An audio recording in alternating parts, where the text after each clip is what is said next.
My daughter-in-law sent me my son's old phone by accident, and honestly, I almost threw it in a drawer and forgot about it.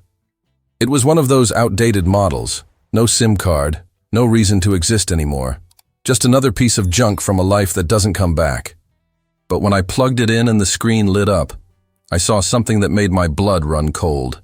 A message sitting there in drafts, marked "Not Sent," and it started with the words, "If my dad ever finds this." I wasn't ready for what came next, and I'm not sure anyone could have been. But before I tell you what was in that message, you need to understand who I am, and more importantly, who I was to my son. Because without that context, none of this will make sense, and you won't feel the weight of what I'm about to share. My name is James. I'm 67 years old, and I've spent the better part of my life in construction, building everything from small family homes in the suburbs of Pittsburgh to commercial buildings downtown. I started my own company when I was 23, with nothing but a beat-up truck, a toolbox my father left me, and a stubborn refusal to work for anyone else. Those early years were brutal, 16-hour days under the sun, coming home with hands so raw I could barely hold a fork. But I loved it because I was building something that was mine. I got married young, 25, to a woman named Linda who believed in me when I had nothing to show for myself except ambition and calloused hands.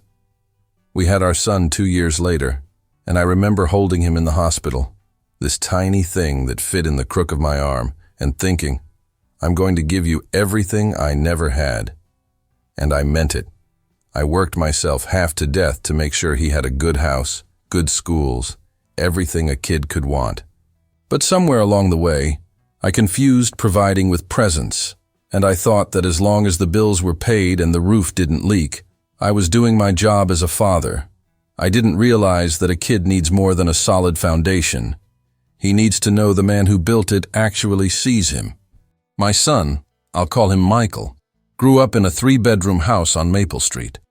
The kind of neighborhood where everyone knew each other and kids played in the street until the streetlights came on.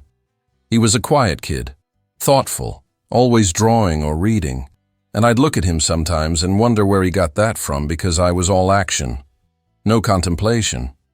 I remember when he was about 10, he showed me this sketch he'd done of our house, every detail perfect, the way the porch light hung, the crack in the driveway I kept meaning to fix.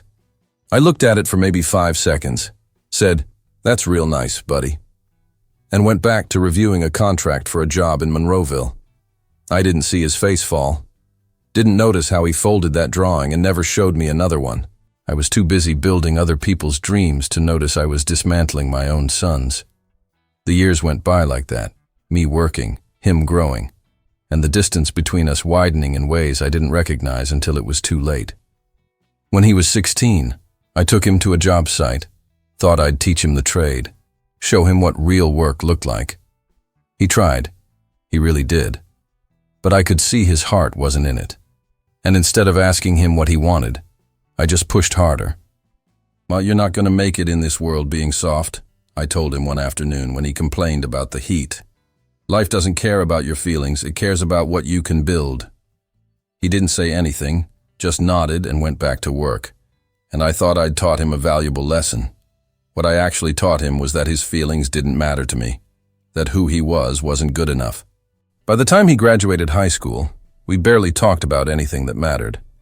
He went to college, studied something with computers that I didn't understand, and I didn't ask because I figured if it wasn't something I could see or touch, it wasn't real work. He'd come home for holidays, we'd sit at the dinner table, and I'd talk about jobs, about the business, about everything except him, and he'd just nod along like he was waiting for permission to leave. Linda would give me looks, the kind that said, "Talk to your son." But I didn't know how, didn't know what to say that wouldn't sound like criticism or advice he didn't ask for. So I said nothing, and the silence between us became the only language we shared, a language that said everything and nothing at the same time. Michael stopped coming home about 8 years ago, and I wish I could tell you it was sudden. Like one day we were fine and the next day he was gone. But that's not how it happened. It was gradual, like watching a building settle on a weak foundation. Small cracks appearing that you ignore until one day the whole structure shifts and you realize it's too late to fix. First, It was missing Thanksgiving because of work. Then Christmas, because he had plans with his wife's family. Then eventually the calls stopped coming altogether, and when I'd reach out, the conversations were polite but empty, like talking to a stranger who happened to share my last name. Linda would cry about it sometimes, ask me to try harder, to reach out, to fix whatever was broken between us. But I didn't know how to fix something I didn't fully understand was broken in the first place. Then Linda passed away 3 years ago, cancer that came fast and took her faster, and I thought maybe that would bring Michael back. That grief would remind him that family is all we have in the end. He came to the funeral, stood beside me at the grave, and I remember wanting to reach for his hand, to say something that mattered, but the words wouldn't come. We stood there in silence, two men who shared blood and loss, but couldn't bridge the gap between them.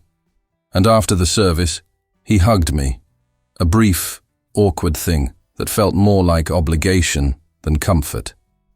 He left the next day, said he had to get back to work, and I didn't argue because I understood that language, the language of duty and responsibility, even when it's just an excuse to run from something you don't want to face.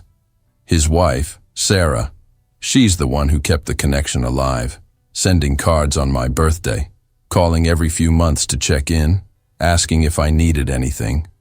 She's a kind woman, the kind Michael deserved, and I always got the sense that she was trying to build a bridge her husband couldn't or wouldn't cross. About 2 months ago, she called and said she was cleaning out their garage, found some old boxes of Michael's things from before they got married, and asked if I wanted any of it. I told her sure, not because I particularly wanted to dig through my son's past, but because it felt like the right thing to say. The thing a father should say even when he's not sure what he's supposed to do with the pieces of a relationship that fell apart. The box arrived on a Tuesday afternoon, delivered by some kid who barely looked old enough to drive, and I left it sitting on my kitchen table for 3 days before I could bring myself to open it. Inside were the usual things you'd expect: old photos, a baseball glove I'd bought him when he was 12, some books, and at the bottom, wrapped in a t-shirt, was that phone. It was an old iPhone, the kind with the home button, screen cracked in the corner. And I almost tossed it because what's the point of keeping a broken phone that doesn't even work anymore?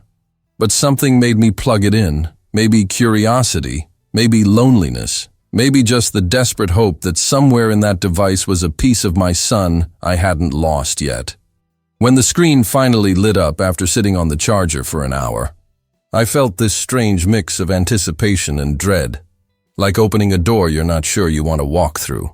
There were old photos, pictures of him and Sarah from years ago, smiling in ways I hadn't seen him smile in person for a long time, and I scrolled through them feeling like a ghost haunting someone else's happiness. Then I saw it, sitting in his messages app, a draft marked, "Not sent," and the preview line was enough to make my hands start shaking. "Tim, if my dad ever finds this, I need him to know." I stared at that screen for what felt like an eternity, my thumb hovering over it, knowing that whatever came next was going to change something fundamental about how I understood my son, my life, and the family secrets we'd all been carrying without ever speaking them out loud. I sat there at my kitchen table, the same table where we used to eat dinner as a family, where Michael used to do his homework while I reviewed blueprints, and I stared at that phone like it was a live grenade. The screen had gone dark again, and I had to tap it to bring back that message preview. Those words that felt like they were written specifically to haunt me. "If my dad ever finds this, I need him to know." And then it cut off, leaving me with a choice I wasn't sure I was ready to make. Part of me wanted to open it immediately, to rip off the bandage and face whatever truth my son had been carrying. But another part of me, the part that had spent decades avoiding difficult conversations, wanted to turn that phone off and pretend I'd never seen it. I spent the next hour just scrolling through the rest of what was on that device, avoiding the draft message like it was something that could bite me if I got too close. There were text conversations from years ago, mundane stuff about meeting for lunch or asking if he could borrow tools, and reading them felt like watching home movies of a life I only half remembered living. There were voice memos, most of them work-related, him talking through ideas or reminding himself of things he needed to do, and hearing his voice again after so long made my chest tighten in ways I wasn't prepared for. Then I found photos I'd never seen before. Pictures of him as a kid that Linda must have sent him, and in every single one, he was looking at the camera with this expression I couldn't quite read. Something between hope and resignation, like he was waiting for something that never came. One photo in particular stopped me cold. It was from a job site. Must have been that summer when he was 16 and I dragged him out to work with me. He was standing next to a pile of lumber, wearing a hard hat that was too big for him, and he wasn't smiling. I remembered taking that photo, remembered thinking I was documenting him learning the family business. But looking at it now, all I could see was a kid who didn't want to be there, who was trying so hard to be what I wanted that he'd forgotten how to be himself. That's when I realized that this phone wasn't just a collection of old data. It was a time capsule of all the moments I'd missed, all the signs I'd ignored, all the family secrets we'd buried under the weight of my expectations and his silence. I kept coming back to that draft message, my thumb hovering over it a dozen times, but I couldn't bring myself to open it. There's something about reading words that were never meant to be sent. Words that someone wrote in a moment of raw honesty and then decided to keep hidden. It feels like a violation, like breaking into someone's diary or listening to a confession that wasn't meant for your ears. But at the same time, he'd written, "If my dad ever finds this," which meant on some level, maybe he wanted me to find it. Maybe this was his way of saying the things he could never say to my face. The not knowing was eating me alive, but the knowing felt like it might destroy whatever fragile understanding I still had of who my son was and who I'd been to him. That night, I couldn't sleep. Just lay in bed with that phone on the nightstand, its presence filling the room like another person. I kept thinking about all the conversations we never had, all the times he tried to reach out and I shut him down with practical advice or changed the subject to something safer, something that didn't require me to be vulnerable or admit that I didn't have all the answers. I thought about family betrayal, not the dramatic kind you see in movies, but the quiet kind that happens when you love someone but don't know how to show it. When your silence becomes a wall they can't climb over no matter how hard they try. And I wondered if that message, sitting there unread, was going to confirm every fear I'd been carrying for years, that I'd failed him in ways I couldn't take back, that the foundation I thought I'd built for our relationship had been cracked from the very beginning. The next morning, I woke up exhausted, like I'd spent the whole night carrying concrete blocks up a staircase that never ended. That phone was still sitting on my nightstand, and the first thing I did, even before coffee, was pick it up and stare at that draft message again. I didn't open it. I just looked at the preview, reading those same words over and over until they started to lose meaning, and then I'd set it down and try to go about my day like a normal person. But everything I did felt hollow. Making breakfast felt pointless. Watching the news felt like noise. And all I could think about was what my son had written in that message and why he never had the courage to send it to me. I started thinking about all the moments I'd dismissed as nothing, all the times Michael had tried to talk to me about things that mattered, and I'd treated them like interruptions to more important work.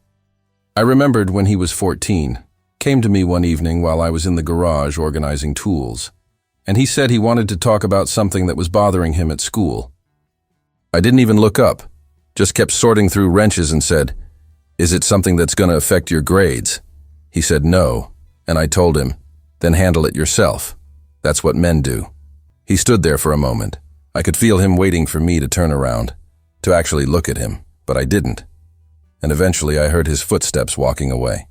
That memory hit me like a punch to the gut because I realized that was the moment, one of many moments, where I taught him that his feelings didn't matter as much as productivity, that being a man meant suffering in silence. There was another time. He must have been 17, right before he left for college, and he tried to tell me he was scared about leaving home, about not knowing what he wanted to do with his life. I was sitting at this same kitchen table, going over invoices, and I cut him off mid-sentence to tell him that fear was just weakness leaving the body, that he needed to toughen up because the world wasn't going to hold his hand. I thought I was preparing him for reality, giving him the hard truth that would make him stronger. But what I was really doing was telling him that vulnerability was something to be ashamed of, that asking for help or admitting you're struggling meant you were failing. He never brought it up again, just nodded, went to his room, and when he left for college a month later, there was this distance between us that I told myself was normal, that all fathers and sons go through this phase where they drift apart before coming back together. But we never came back together, and sitting there with his old phone in my hands, I started to understand why. Every time he reached out, I built another wall. Every time he tried to show me who he really was, I told him to be someone else, someone tougher, someone more like me. I thought I was teaching him how to survive, but what I was actually doing was teaching him that he couldn't be himself around me, that love in our family came with conditions he could never quite meet. The family secrets we carried weren't dramatic. They weren't affairs or hidden money or any of that. They were quieter and somehow worse. They were all the things we felt but never said. All the hurt we swallowed because talking about it felt like admitting defeat. I picked up that phone again, my hands shaking, and I almost opened the message. Came within a breath of tapping it. But then I stopped, because once I read it, I couldn't unread it. Once I knew what he'd been carrying all these years, I'd have to face the truth about what kind of father I'd been, and I wasn't sure I was strong enough for that. So I did what I'd always done. I put the phone down, walked away, and tried to distract myself with work, with anything that would keep me from confronting the foundation I'd built my entire life on. A foundation that was starting to show cracks I could no longer ignore, cracks that whispered the truth I'd been avoiding for decades. 3 days passed, and I still hadn't opened that message. Just carried that phone around like it was a part of me, checking it obsessively to make sure it was still there, that I hadn't imagined the whole thing. Then Sarah called, and the moment I heard her voice, I knew she was checking on more than just whether I'd received the box. "Hey, James. I just wanted to make sure everything arrived okay," she said, her tone careful, like she was walking on ice that might crack at any moment. I told her yes, everything was fine. Thank you for sending it. And there was this pause, this heavy silence that told me she knew exactly what was in that box, exactly what I'd found, and she was waiting to see if I'd bring it up.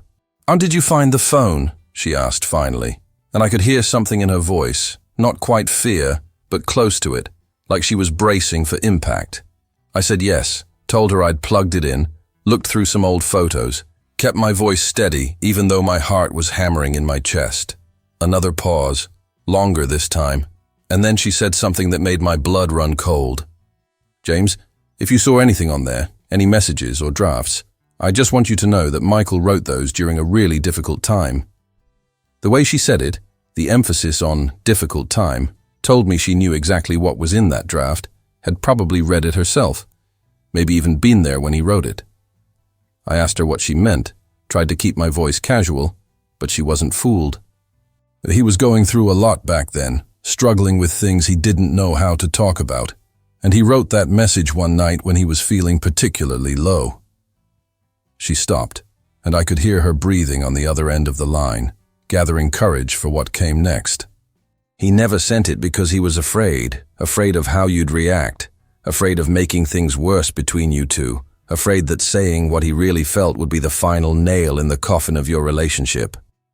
Those words hit me like a wrecking ball, and I had to sit down, had to grip the edge of the table to steady myself because the room was spinning and I couldn't catch my breath. "What was he afraid of, Sarah?" I asked, my voice barely above a whisper, and I heard her sigh, a sound so full of sadness it made me want to crawl out of my own skin. "He was afraid you'd never understand, that you'd see his honesty as weakness, that you'd be disappointed in him for not being the man you wanted him to be." She paused again, and when she spoke next, her voice was shaking. "James, he loved you so much, worshipped you even, but he never felt like he was good enough, like anything he did would ever measure up to your expectations. And that message, it was his way of trying to say all the things he could never say to your face, all the family secrets he'd been carrying, all the hurt he'd been swallowing for years because he didn't want to burden you or make you think less of him." I wanted to ask her more. wanted to know every detail. But she cut me off gently. I think you should read it, James. I really do. But I also think you need to be ready for it, because once you read those words, you can't unhear them. And they're going to change how you see everything. Your relationship with him. Your relationship with yourself. All of it. She told me she had to go, that she'd check in on me in a few days. And before she hung up, she said one more thing that's been echoing in my head ever since. He wrote that message because he hoped that one day, somehow, you'd find it and finally understand what he could never tell you, that despite everything, despite the distance and the silence and all the ways you hurt each other, he still wanted your love, your approval, your acknowledgement that he mattered to you. The line went dead, and I sat there in my empty house, holding that phone, knowing that the woman who'd just spoken to me understood my son better than I ever had, and that realization was almost as painful as whatever was waiting for me in that unread message.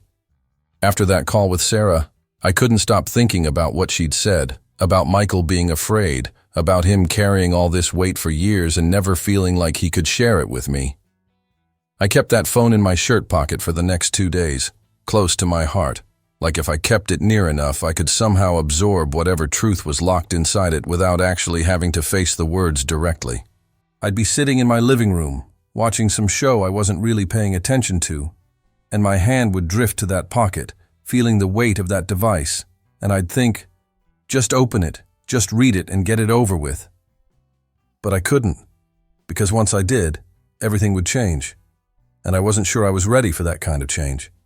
The fear wasn't just about what he'd written, it was about what it would confirm, all the suspicions I'd been carrying for years that I was a terrible father, that I'd damaged my son in ways I couldn't fix, that the family betrayal wasn't something dramatic that happened in one moment, but something slow and corrosive that happened over decades of missed opportunities and closed doors.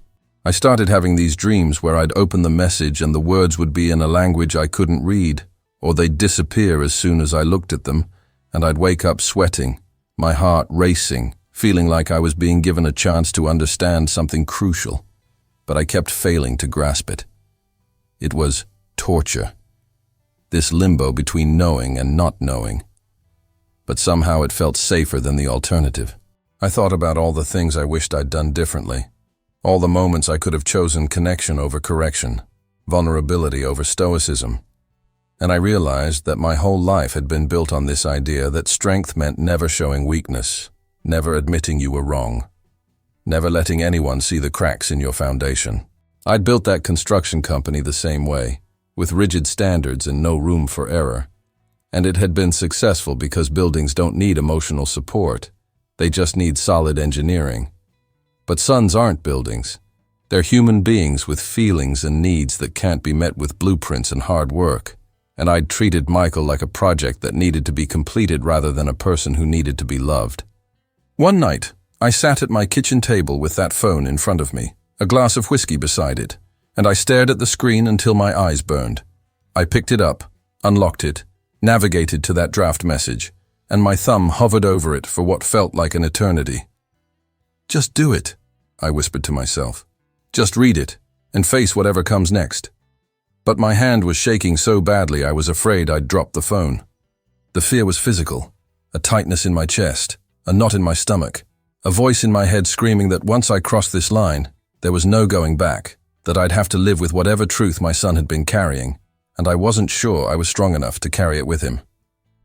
I set the phone down, drank the whiskey in one gulp, and sat there in the dark, feeling like the biggest coward who ever lived.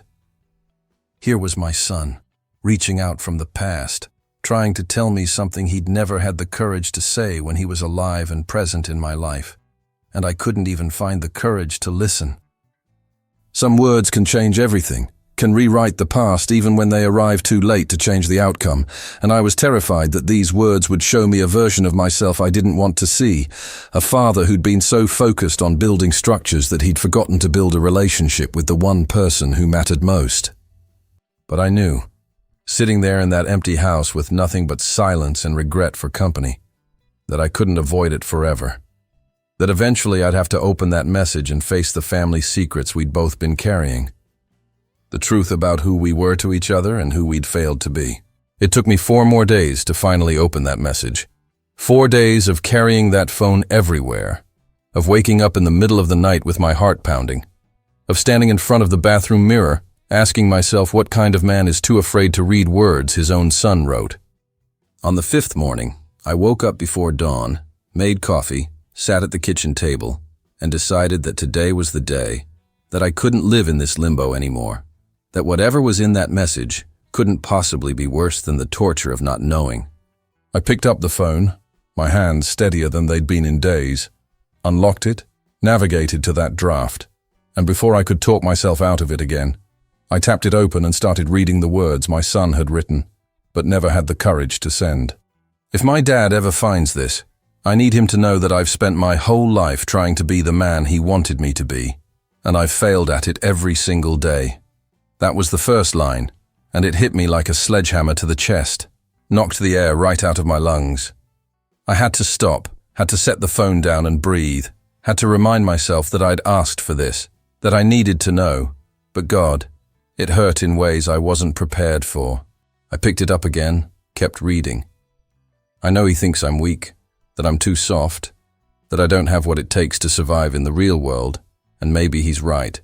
But what he doesn't understand is that I'm not weak because I feel things. I'm exhausted because I've spent 25 years pretending I don't. Every word was a knife, precise and deliberate, cutting through all the lies I'd told myself about our relationship, about what kind of father I'd been. He wrote about specific moments, things I'd completely forgotten but that had clearly stayed with him, branded into his memory like scars. I remember when I was 16, working on that job site in Monroeville, and I told him I was tired, that the heat was getting to me, and he looked at me like I'd just admitted to being a criminal. He said, "Life doesn't care about your feelings," and I knew in that moment that he didn't either, that my feelings were an inconvenience to him, something that got in the way of me becoming whatever version of a man he had in his head. I remembered that day, remembered thinking I was teaching him resilience, but reading his words now, I realized I'd taught him something entirely different, that his pain didn't matter, that vulnerability was something to be ashamed of, that family secrets were better kept buried than spoken out loud. The message went on, page after page of things he'd never said, feelings he'd swallowed, moments where he'd reached out and I'd shut him down without even realizing it. I tried so many times to talk to him, to tell him I was struggling, that I needed help, that I just wanted him to see me as I actually am instead of who he wanted me to be. But every time I tried, he'd either give me advice I didn't ask for or change the subject to something safer. After a while, I stopped trying, stopped hoping that one day he'd ask me how I was really doing, stopped believing that he actually wanted to know. And then came the line that broke me completely, the line that I'll carry with me for the rest of my life. All I ever wanted was for my dad to tell me he was proud of me. Not for what I accomplished or what I built or how tough I could be, but just for being his son, for existing, for trying my best even when my best wasn't what he expected. I sat there with tears streaming down my face. This 67-year-old man who'd spent his whole life believing that crying was weakness. And I read the final paragraph through blurred vision. I'm writing this because I need to get it out. Need to say the things I'll never have the courage to say to his face. And maybe one day, if he ever finds this, he'll understand that I loved him more than anything, that I would have done anything to make him proud, that the family betrayal I feel isn't that he was a bad father. It's that he was so close to being a great one and just couldn't see it. All he had to do was tell me he loved me, that I was enough, that I didn't have to be anyone other than who I was. That's all I ever needed, and it's the one thing he could never give me. The message ended there. No signature, no final plea. Just those words hanging in the air like smoke after a fire. And I realized that my son had been carrying this weight for years, had written it down in a moment of desperate honesty, and then had been too afraid of my reaction to ever let me see it. I don't know how long I sat there after reading that message. Could have been minutes, could have been hours. Time just stopped meaning anything because my entire world had shifted on its axis, and I was trying to figure out how to exist in this new reality. The phone was still in my hands, screen dark now. but I could still see every word burned into my mind like they'd been carved there with a chisel. My son had spent his entire life waiting for me to say 3 simple words. I'm proud of you. And I'd been too stubborn, too locked into my own ideas about what strength looked like, to give him the one thing that would have cost me nothing and meant everything to him. The weight of that realization was crushing, like a building collapsing on top of me. And for the first time in decades, I let myself cry. Really cry. The kind of sobbing that comes from somewhere deep and primal and can't be controlled or contained. I thought about all the years we'd lost, all the conversations we never had, all the moments where I could have chosen differently and didn't. And the family betrayal wasn't that I'd been intentionally cruel or neglectful. It was that I'd loved him in the only way I knew how, and it hadn't been enough, hadn't been what he needed, and I'd been too blind to see it until it was too late. I kept thinking about that line. He was so close to being a great father and just couldn't see it. And it destroyed me because he was right. I'd had everything I needed to give him what he wanted. The love was there, the pride was there. I just couldn't find the words to express it. Couldn't break through the walls I'd built around myself in the name of being strong and stoic and unshakable. What good is strength if it keeps you from connecting with the people you love? What's the point of being unshakable if you're standing alone in the rubble of relationships you let crumble because you were too proud to admit you didn't have all the answers? I called Sarah that afternoon, my voice still rough from crying, and I told her I'd read it. Told her I understood now why Michael had never sent it, why he'd been too afraid to let me see who he really was and what he really needed. She was quiet for a long time, and then she said something I'll never forget. James, he wrote that message 5 years ago, during one of the hardest periods of his life, and he kept that phone specifically because he couldn't bring himself to delete it. Like some part of him hoped that one day you'd find it and finally understand. I asked her why she'd sent it to me. Why now? And she said, because I think you needed to know. Needed to understand that the distance between you two wasn't because he didn't love you. It was because he loved you so much that your approval meant everything, and when he couldn't get it, he didn't know how to be around you without feeling like he was failing. We talked for over an hour, and she told me things about Michael I'd never known. Struggles he'd faced that he'd hidden from me because he didn't want to disappoint me. Moments where he'd almost reached out but had stopped himself because he was convinced I'd see his vulnerability as weakness. She told me about nights where he'd sit up crying, talking about how much he wished we could just have a normal conversation, how he'd practice what he wanted to say to me but could never find the courage to actually say it. He used to tell me that he felt like he was living 2 lives, Sarah said, her voice breaking. The life where he was himself, with me and his friends, and the life where he was trying to be the son you wanted, and those 2 versions of him never overlapped, and it exhausted him, trying to maintain that distance, trying to protect you from who he really was because he was afraid you'd reject him if you knew the truth. By the time we hung up, I felt like I'd been hollowed out, like someone had reached inside me and removed something essential. And what was left was just this shell of a man who'd spent 67 years thinking he knew what it meant to be a father and had just discovered he'd gotten it fundamentally wrong. I looked at that phone again, at that message that had taken me days to work up the courage to read. And I realized that family secrets aren't always dramatic revelations or hidden scandals. Sometimes they're just the quiet truths we're too afraid to speak. The feelings we bury because we think expressing them makes us weak. The love we feel but never say out loud because we assume the people we love already know.